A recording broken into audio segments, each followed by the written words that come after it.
Hello mga kamami sa kusina, welcome back to my channel, Fish Jaso po. At ngayon magluluto po tayo ng chicken curry po.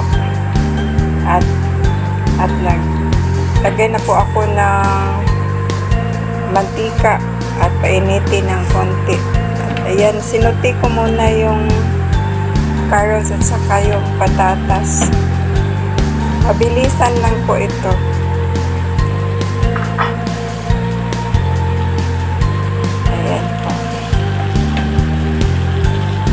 Halo-halo lang po.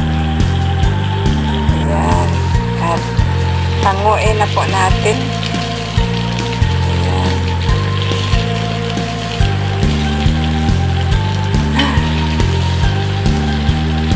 Yung palayo ko ayaw ayan po.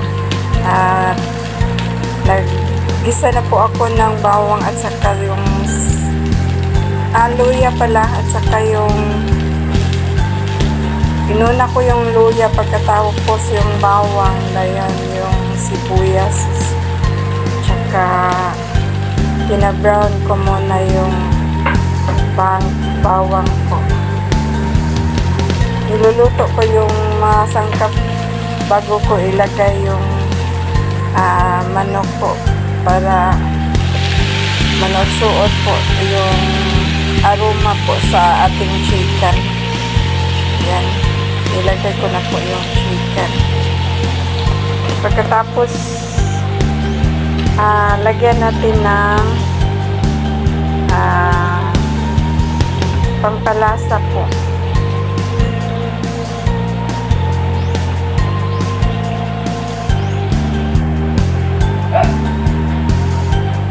Ayan, nilagay ko na po yung chicken curry po para mansuot yung aroma niya sa ating chicken at hinalo-halo ko po. Yan. Second time ko pa ito nagluto ng chicken curry po. At yung first time ko ay masarap naman po. At ito nilagay ko na yung carrots at saka patatas para sabay na po silang lumambot. At lagyan natin ng konting tubig. Nilagay ko na rin yung bell pepper at nang masarap, lalong sumarap yung ulam natin. Ayan, lagyan natin ng konting tubig para naman lumambot yung chicken natin at saka yung gulay. Ayan, tinakpan muna natin. Pagkatapos nilagyan ko ng seasoning po. Yung chicken ko pala ay minarinate ko ng mga 2 hours.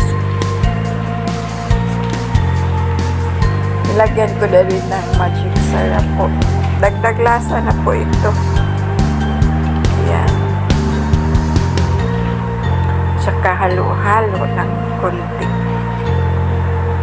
para manutsuot po yung lasa ng mga sangkap natin, yung pangpalasa natin. Yan. At saka nilagay ko na rin yung gata. Kayo na po ang magtansya kung gaano karami yung gata na inilagay nyo. Yung sa akin, ano po ito, isa lang na malaki na niyog po ang pinakayod ko.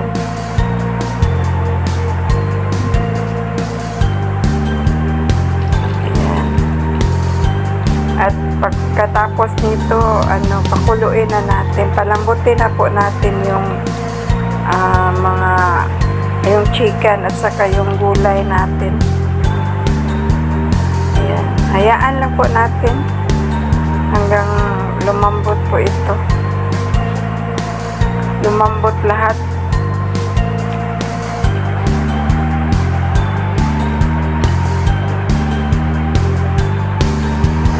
By the way, yung hindi pa nag-subscribe po, subscribe na po kayo kasi binigyan na po tayo ng subscription tools po.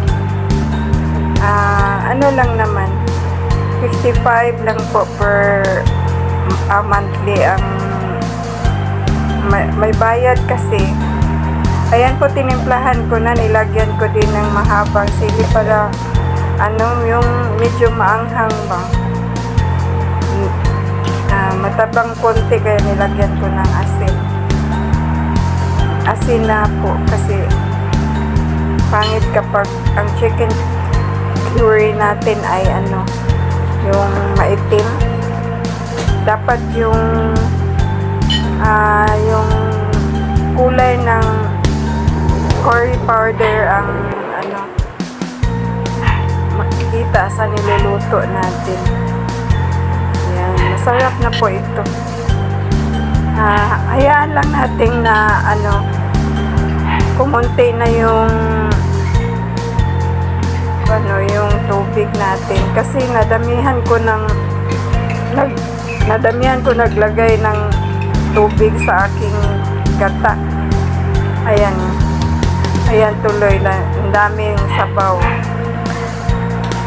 Lagyan ko din ng konting cornstarch po para medyo sticky yung curry natin.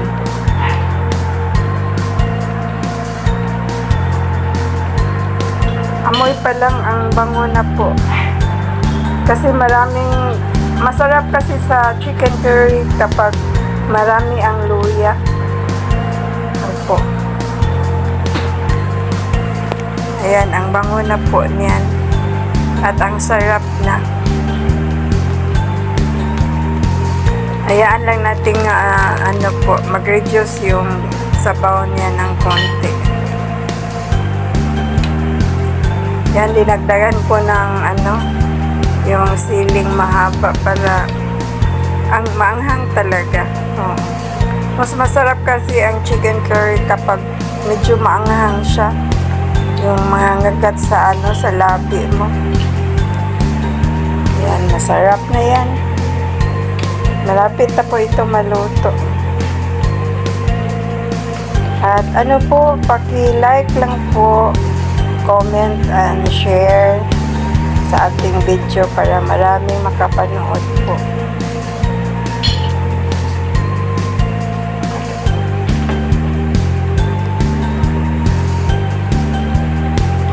At subscribe na din po kayo.